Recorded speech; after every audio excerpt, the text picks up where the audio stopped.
आज आपण करणार आहोत दुधातील पास्ता. तर इथे मी अर्धा लिटर दूध गरम करायला ठेवलेलं आहे. हे आधी उकळू द्या. आणि इथे पास्ताचं पॅकेट घेतलेलं आहे. यामध्ये आणखीन एक पॅकेट येतो. यामध्ये अशी पावडर असते, ही यामध्ये घालायची दुधामध्ये. सर्व पावडर टाकायचे. सुरुवातीला गॅसची आच कमी करायचं आहे आणि हे ढवळून घ्यायचं आहे. चांगलं एकजीव झालं पाहिजे.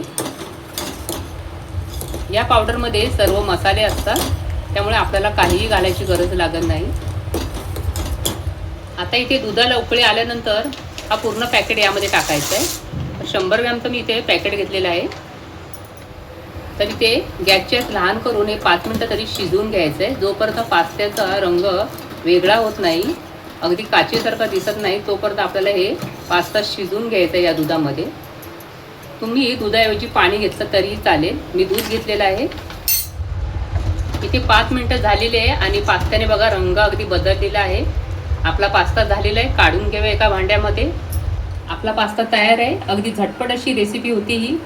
आवडली असेल तर एक लाईक नक्की करा.